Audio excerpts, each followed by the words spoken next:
সালাম এর ইতিহাসটা যদি আপনারা জানেন তাহলে এইভাবে আস্তে জবাব দেওয়া ছিল না। বুখারী শরীফের 3326 নম্বর হাদিস। এই হাদিসের মধ্যে দু জাহানের বাদশা রাহমাতুল লিল আলামিন সাইয়্যিদুল মুরসালিন ইমামুল মুরসালিন তিনি বলেন, পৃথিবীর মধ্যে যখন রব্বে কারীম আল্লাহু কারীম আদম আলাইহিস সালামকে বানালেন 60 হাত লম্বা। কত হাত লম্বা? আরো জোরে বলেন, কত হাত লম্বা? 60 হাত লম্বা বানানোর পরে আদমের দেহের মধ্যে আল্লাহু কারীম রূহ দিলেন। রূহ দেওয়ার পরে প্রথম যে শিক্ষাটা দিলেন, প্রথম যে কথাটা বললেন, এটাই হলেন সালাম। সুবহানাল্লাহ। আসতে হবে আর একটু জোরে বলেন সুবহানাল্লাহ। ওই সালাম রব্বে কারীম আল্লাহু কারীম তিনি বলেন, আদম আমি তোমাকে প্রথম যে কথাটা বলি এই কথাটা তুমি না, তোমার যত সন্তান এই পৃথিবীতে আসবে তাদেরকে এই শিক্ষাটা দিবা। বলেন সুবহানাল্লাহ। আর যদি বলেন সুবহানাল্লাহ। আল্লাহু কারীম আদম আলাইহিস সালামকে ডাক দিয়ে বলে, ও আদম, ওই যে দেখো আমার রহমতের ফেরেশতারা এখানে বসে আছে, এখানে গিয়া তুমি সালাম দিবা। ওই সালাম দেওয়ার পরে তারা যে জবাবটা দিবে এটা তোমার এবং তোমার সন্তানদের জবাব হয়ে যাবে। বলে সুবহানাল্লাহ। কত নাম্বার হাদিস? বুখারী শরীফের 3326 নম্বর হাদিস। আল্লাহ রাসূল সাল্লাল্লাহু আলাইহি সাল্লাম তিনি বলেন, আল্লাহ সুবহানাহু ওয়া তাআলা আদম আলাইহিস সালামকে প্রথমে সালাম শিক্ষা দিলেন, বললেন ইযহাব ফাসাল্লিম, তুমি যাও সালাম দাও। আদম আলাইহিস সালাম সর্বপ্রথমেই দিলেন আসসালামু আলাইকুম। সুবহানাল্লাহ। এরপরে ফেরেশতারা, রহমতের ফেরেশতারা জবাব দিলেন আসসালামু আলাইকা ওয়া রাহমাতুল্লাহ। ফেরেশতারা রহমতের শব্দটা বাড়িয়ে বললেন, এই ইতিহাসটা যদি কেউ জানে তাহলে সালামের জবাব কি আসতে দিবে না জোরে দিবে? বলেন সুবহানাল্লাহ। আর আমরা যে বললাম আলহামদুলিল্লাহ, এই আলহামদুলিল্লাহ শুকরিয়া আদায় করার কারণে আল্লাহ সুবহানাহু ওয়া তাআলা আমাদের নিয়ামত বৃদ্ধি করে দিবেন, এটা কোরআনের দ্বারা প্রমাণিত। আমাদের মুরব্বিরা, আমাদের বড়রা তারা বলেন যে এই আলহামদুলিল্লাহর মধ্যে 8টা হরফ আছে। কয়টা হরফ আছে জোরে বলেন? আরো জোরে বলেন, কয়টা হরফ? তো ওই 8টা হরফ আছে।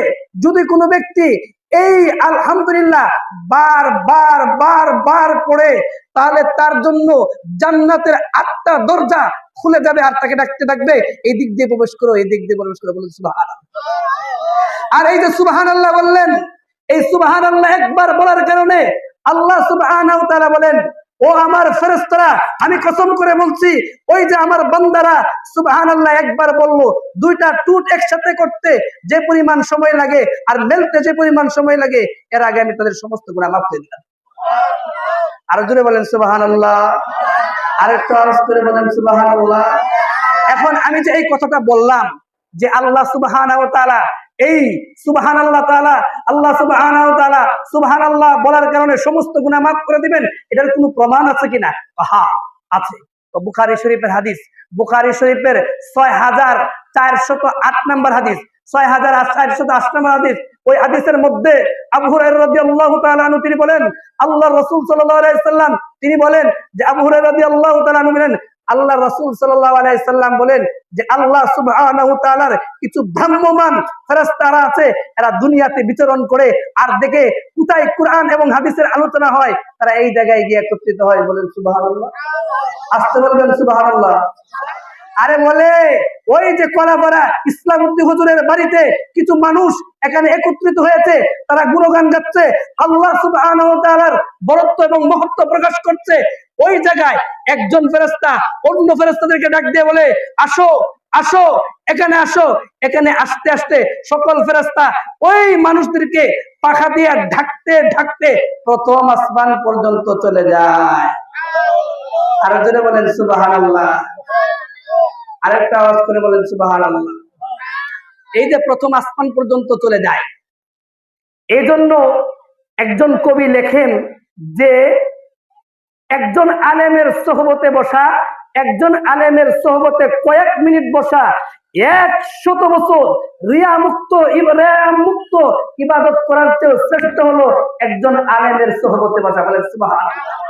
ওই কবি এই কথা লেখার পরে একজন জেনারেল শিক্ষিত হাকিমুল উম্মত মুজাদ্দিদ মিল্লাত সে আশরাফ আলী তানভী রাহমাতুল্লাহ আলাইহির কাছে গিয়ে বলেন, হযরত দেখছেন অতিরঞ্জিত করেছে, বাড়াবাড়ি করেছে, এই কথাটা কি ঠিক হয়েছে যে একজন লোক 100 বছর রিয়া মুক্ত ইবাদত করলো আর একজন আলেমের সোহবতে কয়েক মিনিট বসলো, এই যে 100 বছর রিয়া মুক্ত ইবাদত করার চেয়ে শ্রেষ্ঠ ইবাদত করে বললো, এটা কি ঠিক বললো?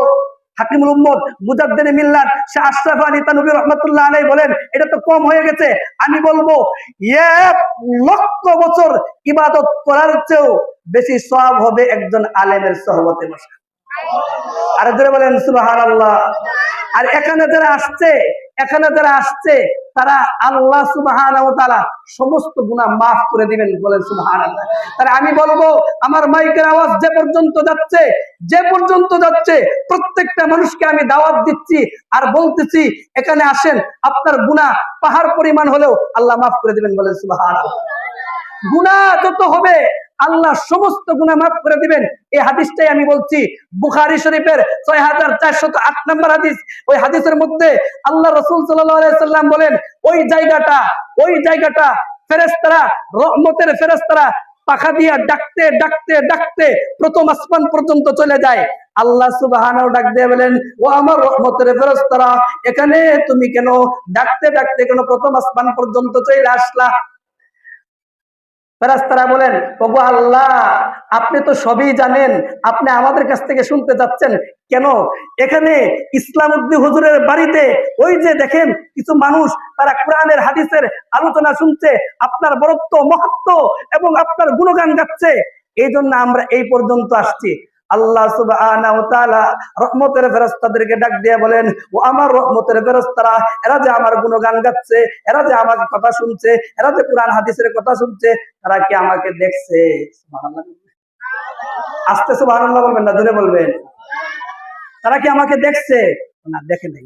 যদি তারা দেখতো, ফেরেশতারা বলে, ওগো আল্লাহ, ওগো আমার রব, ওগো আমাদের রব, তারা যদি দেখতো যে এইখানে এই যে তারা যদি আপনাকে দেখতো, তাহলে ওই বাসায় আর থাকতো না, ওই বাসায় আর তারা অনর্থক সময় নষ্ট করতো না, তারা বাসায় মোবাইল টিপতো না, তারা টেলিভিশন দেখতো না, ওই ইসলামউদ্দিন হুজুরের বাড়িতে আইসা বৈশা মাপ নিয়ে যাইতে, বলেন সুবহানাল্লাহ।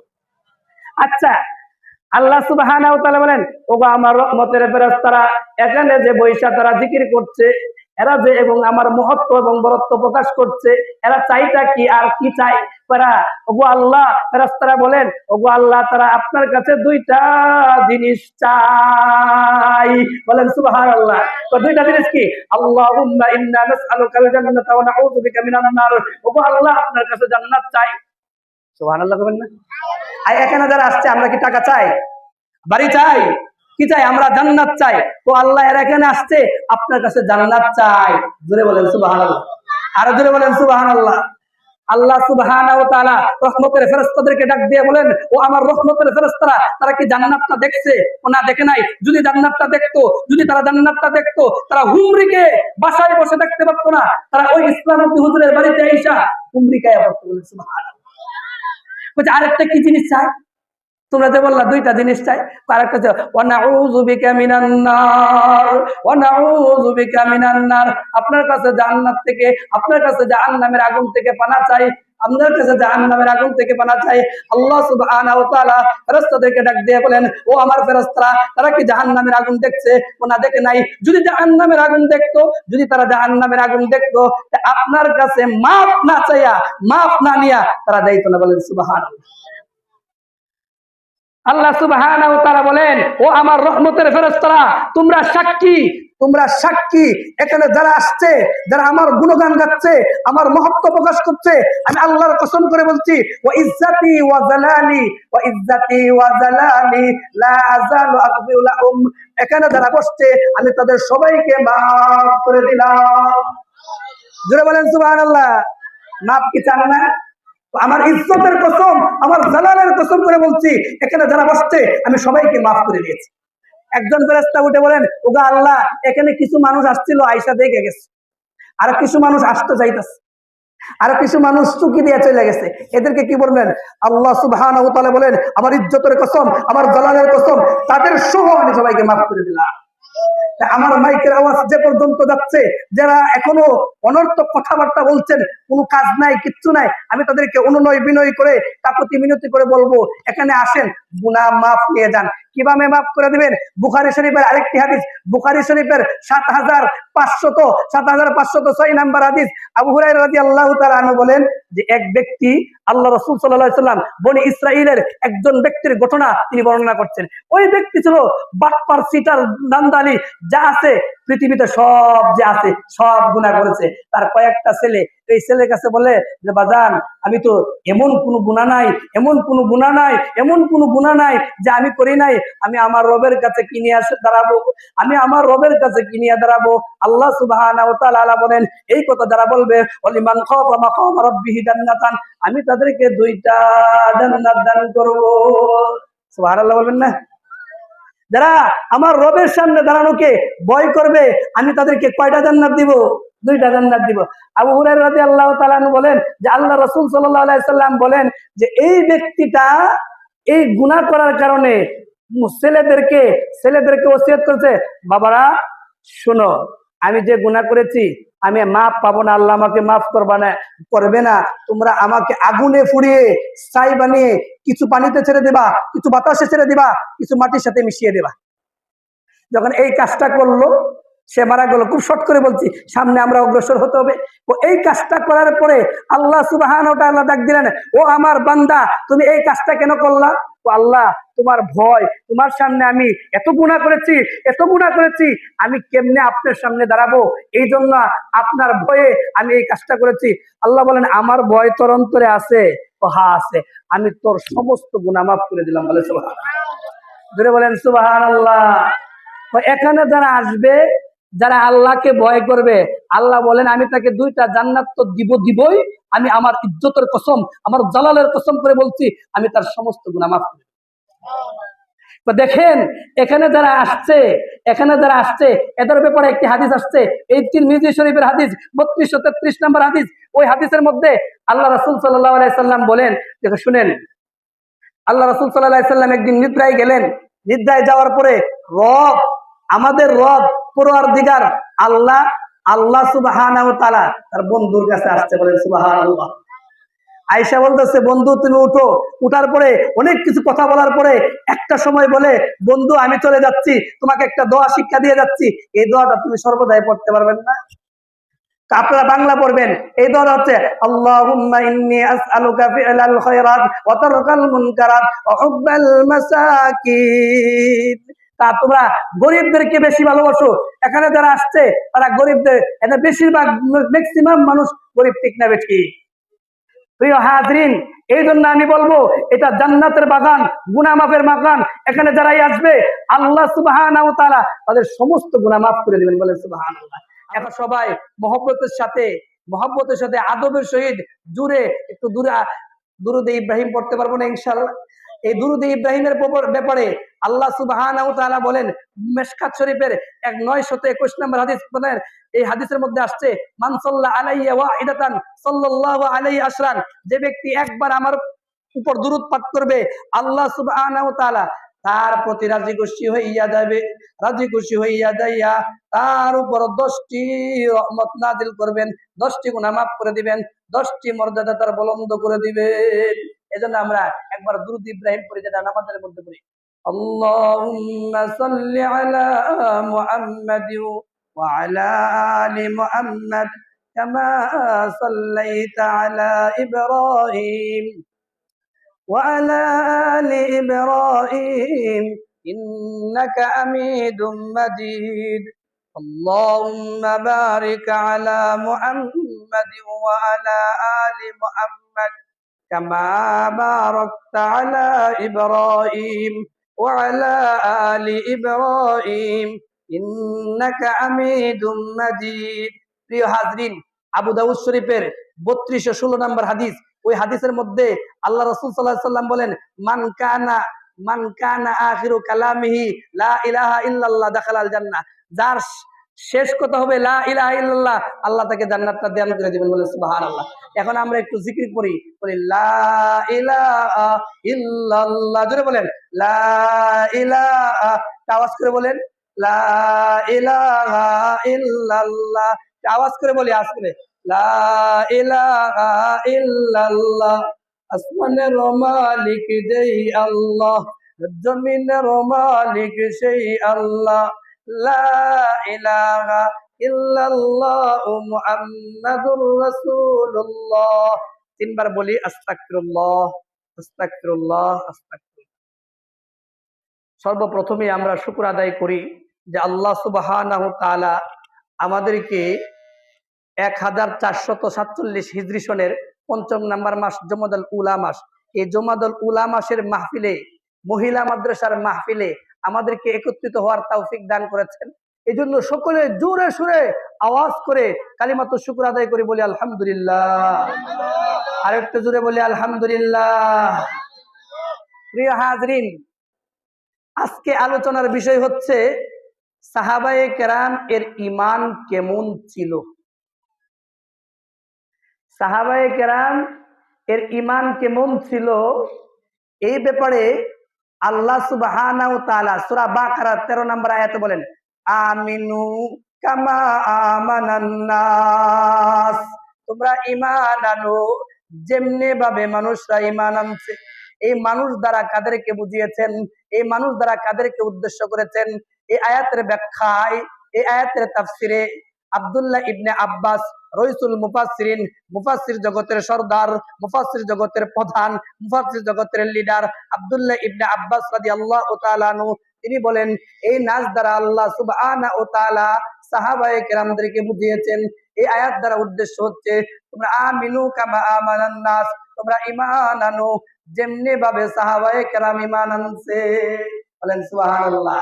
তো সাহাবায়ে কেরামের ঈমান কেমন ছিল এই ব্যাপারে একটি হাদিস, এই হাদিসটা আসছে বুখারী শরীফের 2731 নম্বর হাদিস, লম্বা হাদিস, একটা হাদিসের অংশ বলছি। এই হাদিসের মধ্যে আসছে যে উরওয়া ইবনে মাসুদ সাকাফি, উরওয়া ইবনে মাসুদ সাকাফি তিনি মুসলমান হন নাই। হুদাইবিয়ার সন্ধির সময় দুজাহানের বাদশা রাহমাতুল আলামিন সাইয়্যিদুল মুরসালিন ইমামুল মুরসালিন নবীউর রহমান নবীউত তাওবা নবীউল মাআবা সিরাজাম মুনিরা কুল কায়নাতের সরদারদের কাছে গেলেন হুদাইবিয়ার সন্ধির সময় চুক্তি করার জন্য। গিয়া স্বাভাবিকভাবে কথা বলছে, স্বাভাবিকভাবে কথা বলছে। আর ওই রাসূল সাল্লাল্লাহু আলাইহি সাল্লামের শিওরে দাঁড়িয়েছিলেন মুগিরা ইবনে শুবা। মুগিরা ইবনে শুবা বলেন ওই উরওয়া, তোর হাতটা কেন বারবার আমার রাসূলের সামনে আসছে? ওই রাসূলের সামনে কেন আসে?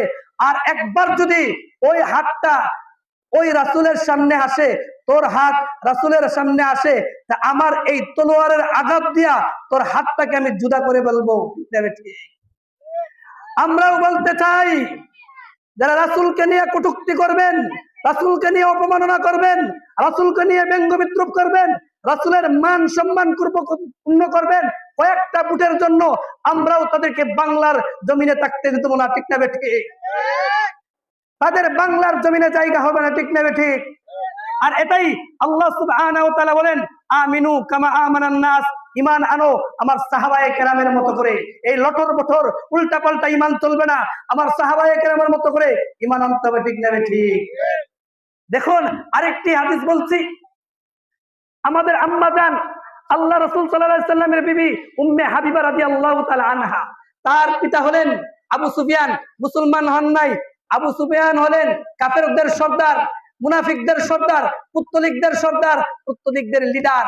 তখন ওই পুত্তলিকরা আবু সুফিয়ানের কাছে আসছে, আয়েশা বলে হযরত আপনার মেয়ে যেহেতু আল্লাহ রাসূলের বিবি হিসাবে আছে, আপনি যদি যান আপনাকে শ্বশুর হিসাবে তো কিছু সম্মান করবে। ঠিক না বেটি?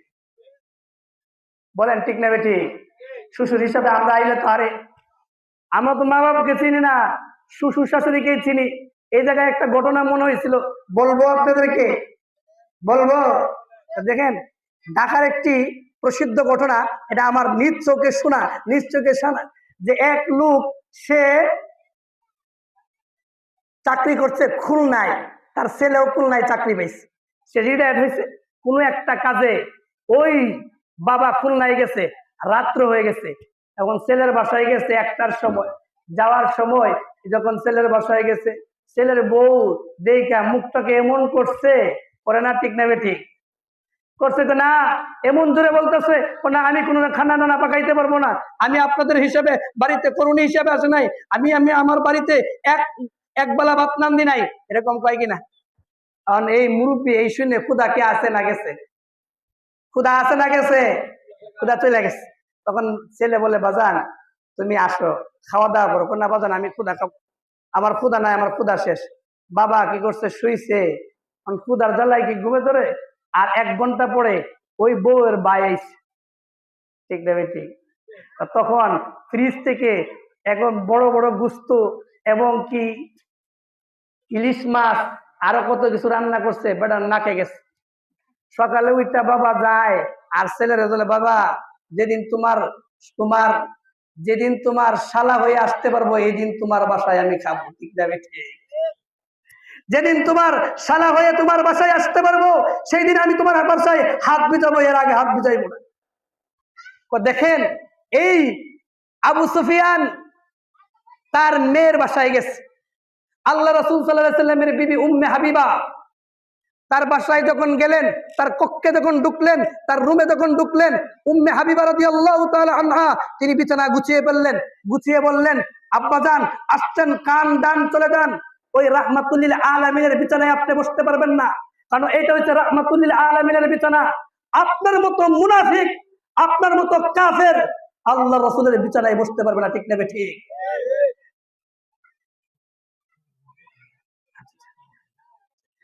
আপনার মতো মুনাফিক, আপনার মতো কাফের এই বিছানায় বসতে পারবে না।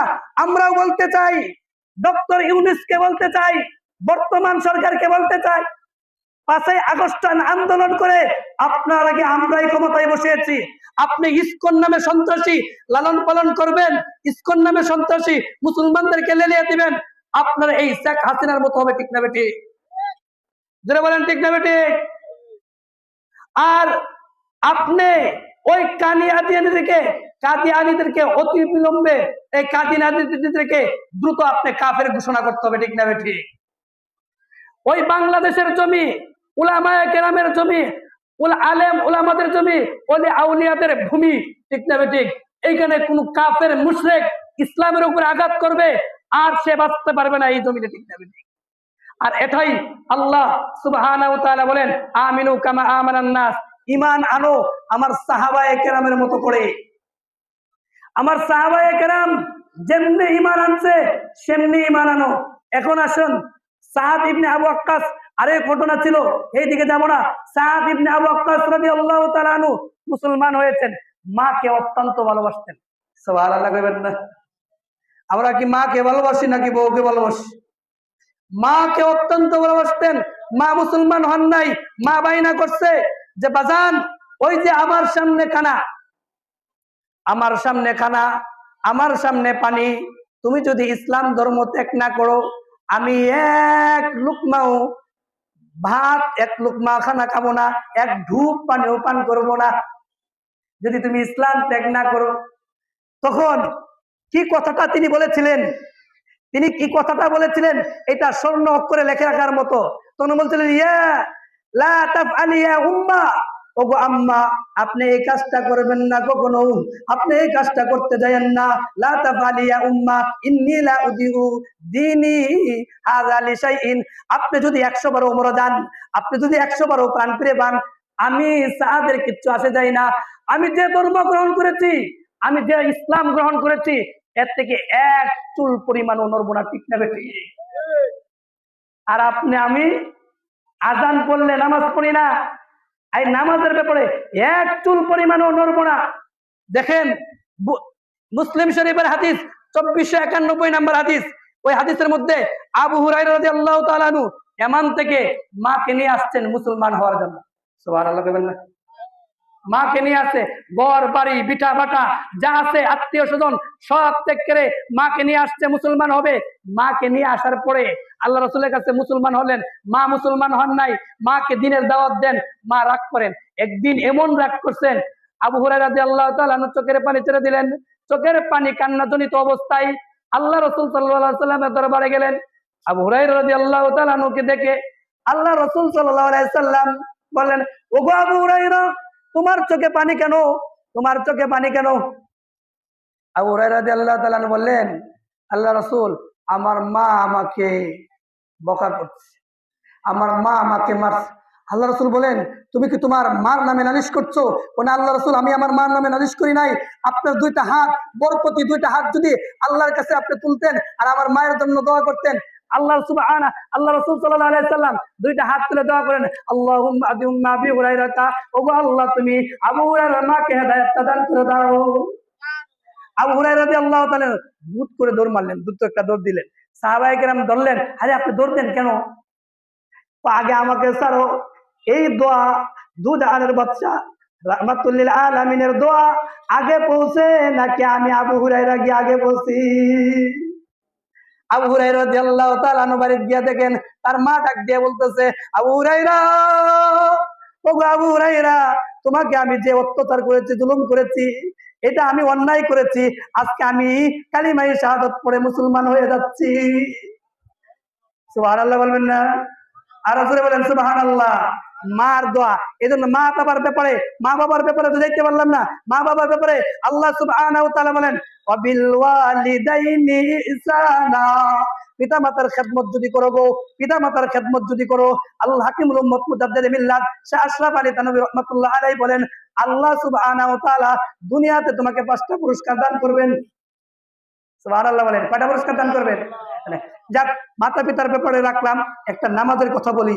তো দেখেন, এটা মুয়াত্তা মালিক একটা কিতাব আছে, ওই কিতাবের 215 নম্বর হাদিস। ওই হাদিসের মধ্যে আবু তালহা রাদিয়াল্লাহু তাআলা আনহু বলেন যে আমি, আমার একটা বাগান ছিল, ওই বাগানের মধ্যে আমি নামাজ পড়ছি, ওই বাগানের মধ্যে নামাজ পড়ছি, হুট করে একটা দ্রুত একটা পাখি ঢুকে গেছে। ওই পাখিরা কেন ঢুকলো বাগানে? ওই ঢুকার পরে এই দৃষ্টিটা ওই বাগানের দিকে চলে গেছে। নামাজ কয় রাকাত পড়ছে খেয়াল নাই।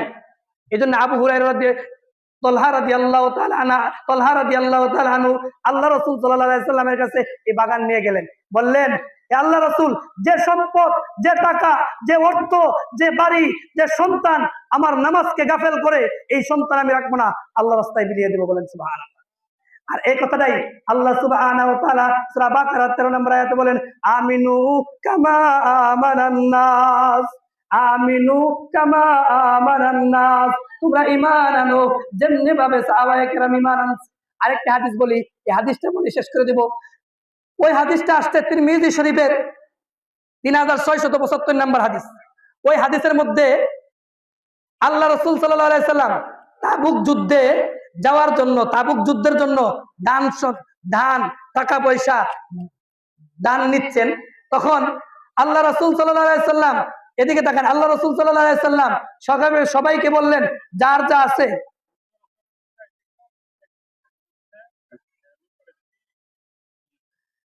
যে আমাদের প্রধান মেহমান চৌরাস্তা পর্যন্ত চলে আসছে, সবাই বলে নারায়ে তাকবীর, নারায়ে তাকবীর। হ্যাঁ, 5 মিনিট আমার আইডি দিচ্ছি, নারায়ে তাকবীর। হ্যাঁ, আমি 5 মিনিট এই হাদিসটা বলে আমি শেষ করে দেব। আপনারা জোরে বলেন নারায়ে তাকবীর, নারায়ে তাকবীর। হযরত, আমি যে কথাটা বলতে চাচ্ছিলাম, মুহতারাম হাজরিন, তিরমিজি শরীফের 3675 নম্বর হাদিস। ওই হাদিসের মধ্যে আল্লাহ রাসূল সাল্লাল্লাহু আলাইহি সাল্লাম তাবুক যুদ্ধের জন্য দান নিচ্ছেন, যার যা আছে সব দিয়ে দাও। উমর রাদিয়াল্লাহু, ইসলামের দ্বিতীয় খলিফা উমর রাদিয়াল্লাহু তাআলা আনহু বলে, এই একটা চান্স পাইলাম, এই একটা চান্স পাইলাম, আবু হুরায়রাকে, আবু হুরায়রা আবু বকর রাদিয়াল্লাহু তাআলা আনহুকে পিছনে পালার একটা চান্স পাইলাম। তখন তিনি, ইসলামের দ্বিতীয় খলিফা উমর রাদিয়াল্লাহু তাআলা আনহু, তার যে সম্পদ ছিল অর্ধেক সম্পদ তিনি আসছে, তিনি আইনে মুচকি মুচকি হাসতেছেন। আর আল্লাহ রাসূল সাল্লাল্লাহু আলাইহি সাল্লাম আবু বকরের দিকে তাকান আর উমরের দিকে তাকান, আবু বকরের দিকে তাকান, উমরের দিকে তাকান। তখন আল্লাহ রাসূল সাল্লাল্লাহু আলাইহি সাল্লাম আবু বকর রাদিয়াল্লাহু তাআলা আনহু বলেন, আবু বকর, তুমি কি নিয়ে আসছো? যে কথাটা তিনি বলেছিলেন, এই কথাটাই আপনাদেরকে শোনানোর জন্য বলছি। তিনি বলেছেন, আবকাইতু লাহুমুল্লাহ ওয়া রাসূলাহ, আমার ঘরে শুধু আল্লাহ এবং তার রাসূলকে রেখে আসছে, আর কিছু রেখে আসি নাই। সুবহানাল্লাহ আসতে বলবে।